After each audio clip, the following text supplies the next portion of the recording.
Hello everyone, myself Dr. Nidhi Punia, lecturer Civil Engineering Department of Government Ramchandra Khetan polytechnic college Jaipur. आज जो हम topic पढ़ेंगे वो है construction material and equipment CE 209 का यूनिट 2 ब्रिक्स। सब यूनिट्स में इसमें है meaning and composition of bricks और classification and testing of bricks as per BIS। Bricks are one of the oldest construction material and they are the most popular and leading construction materials. Bricks basically obtain किया जाता है molding clay in rectangular blocks of uniform size and then by drying and burning these blocks. जो इनका reason है most popular होने का that is because of low cost, durable, light weight and they are easy to work with. ना bricks के कुछ advantages होते हैं ओवर स्टोन मशीनरीज लाइक ये लाइट वेट होते हैं, they are uniform shape and size, they can be moulded to required size, इनकी laying बहुत इजी होती है, they are cheaper, they are fire resistance, thinner sections अपन इनसे बिल्ड कर सकते हैं, लेस मोटार इसमें रिक्वायर्ड होती है for bonding and they are easy for transportation and they are can be produced in large quantities. Principal ingredients of bricks. सबसे पहला इंग्रेडिएंट इसमें आता है एल्यूमिना। ये 20 to 30% तक होता है। It imparts plasticity so that it can be molded easily. If present in excess, raw bricks shrink and they deform during drying and burning and becomes very hard on burning. Second आता है अपना silica. ये 50 to 60% होता है। Silica की वजह से अपने जो यूनिफॉर्म शेप है ब्रिक्स को वो प्रोवाइड होती है। They prevent cracking, shrinking and deformation of raw bricks. अगर ये एक्सेस में है, ये ज़्यादा है अगर, तो destroys the cohesion between particles and the bricks becomes brittle. Lime, they should not exceed 5%। 5% से ज़्यादा लाइम नहीं होना चाहिए इसके अंदर। It prevent shrinkage of raw bricks. अगर ये एक्सेस में है, it causes bricks to melt and hence the shape is lost. Oxides of iron, जो डिज़ायरेबल क्वांटिटी है उसकी वो है 5 to 6%। It imparts red colour to the brick. अगर एक्सेस में है तो आपकी जो ब्रिक है वो डार्क ब्लू या फिर ब्लैकिश कलर की हो जाएगी and lesser quantity makes it yellowish. Magnesia imparts yellow tint and it decreases shrinkage. अगर वो एक्सेस में है and it leads to decay of bricks. अब कुछ हार्मफुल इंग्रेडिएंट्स भी होते हैं ब्रिक्स के अंदर, जैसा पहला अपन ने बात करी थी लाइम। अगर एक्सेस में है तो the bricks it causes bricks to melt and the shape is lost. Iron pyrites, the bricks are crystallized and disintegrated during burning because of the oxidation of iron pyrites. Alkalis, it is mainly found in the form of soda potash. It acts as a flux in the kiln during burning and they cause bricks to fuse, twist and deform. Pebbles, it will not allow the clay to be mixed uniformly and thoroughly, which will result into weak and porous bricks. और अगर कोई vegetation या कोई organic matters है तो it doesn't get burnt completely, causing pores in the bricks.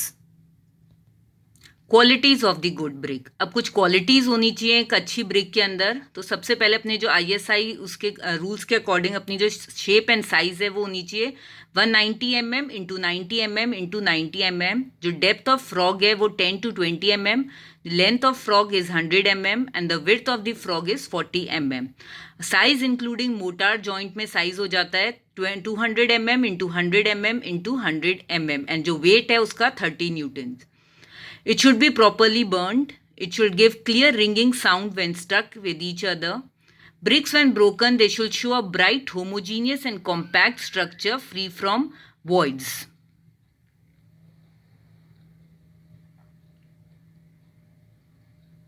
It should not absorb water more than 20% of its dry weight for first class bricks. Absorption should not exceed 25% in any case. It should have compressive strength not less than 35 kg per centimeter square. It should be sufficiently hard enough so that it should not be scratched by the fingernail. अगर अपन fingernail से अगर अपन एक scratch करते हैं तो उस पर scratch नहीं रहना चाहिए. The brick should have low thermal conductivity and they should be soundproof. It should have uniform color, like copper colored and structure, free from cracks, sharp or square edges throughout its body. It should have an adequate resistance to fire and can resist temperature up to 1200 degrees Celsius. It should not contain much alkaline salts which may cause efflorescence on surface and decay the bricks. एफ्लोरोसेंस वो property होती है जो brick के ऊपर salt की एक layer, एक white सी layer जम जाती है ब्रिक्स पे, कलर डिफॉर्मेशन हो जाता है, उसको अपन एफ्लोरोसेंस कहते हैं. ये भी अपन आगे पढ़ेंगे. It should be able to resist the weathering effects like temperature variations and rain frost actions. Now classification of bricks. अलग अलग क्लासिफिकेशन है. पहला आता है first class BRICS. They should be well burnt, having even surface and perfectly rectangular shape. They should provide a clear ringing sound when stuck with each other. जब उनको आप एक दूसरे से भिड़ाओगे तब एक क्लियर रिंगिंग साउंड प्रोड्यूस होनी चाहिए. जो कंप्रेसिव स्ट्रेंथ है, it should not be less than 140 kg per centimeter square and its absorption after 24 hours immersion shall not exceed 20%.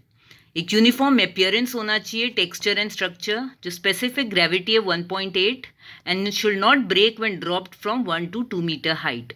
इसके क्या यूजेस हैं? It is excellent for all types of construction in the exterior walls when the plastering is not required. It is suitable for flooring. Shaped bricks are used in carvings, arches and copings. Second class brick. It is well burnt and even slightly overburning is accepted.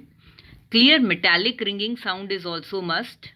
Compressive strength should not be less than 70 kg per centimeter square and absorption value should be between 20 to 22%. Rectangular but slightly irregularity is permitted. Surface may be slightly uneven. Fine, compact and uniform texture. They are used for exterior works when the plastering is to be done, for interior walls and may not be used for flooring. Third class bricks. They are the poorly or uneven burnt. It may be overburnt or underburnt. Dull sound produce करते हैं when they struck with each other. इसकी जो compressive strength है वो 35 से 70 के बीच में होती है और जो एब्जॉर्प्शन वैल्यू है वो 22 से 25% के बीच में होता है. इसकी appearance, shape and size are also non uniform and irregular. They are soft associated with flaws and cracks. They are use mostly in ordinary type of constructions and in dry situations. For temporary जहाँ structures बनानी होती हैं वहाँ पर इनका use में लिया जाता है.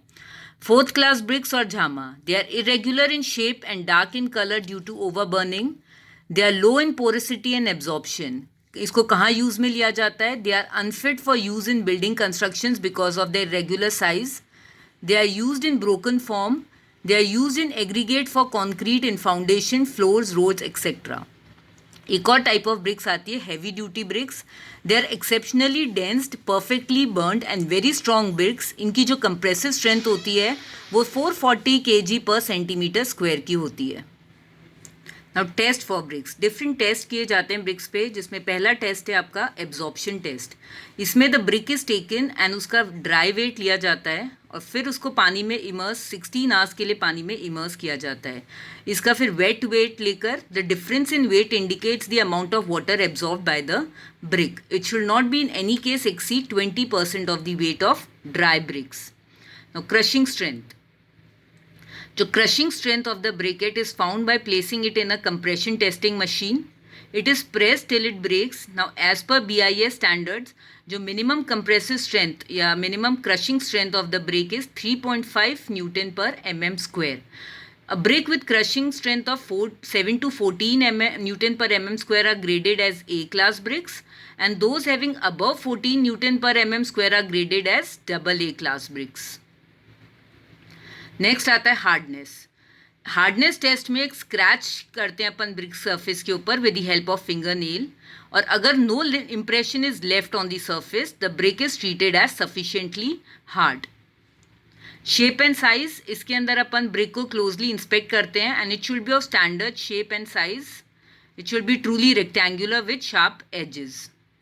Soundness test. In this test 2 bricks are taken and they are struck with each other. The brick should not break and a clear metallic या फिर ringing sound produce होनी चाहिए. Structure. The brick is broken and then its structure is examined.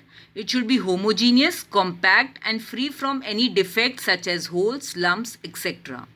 ये बात हो गई अपनी basics of bricks के बारे में. Now manufacturing of bricks upon next part 2 में पढ़ेंगे. Thank you and the content was taken from SlideShare.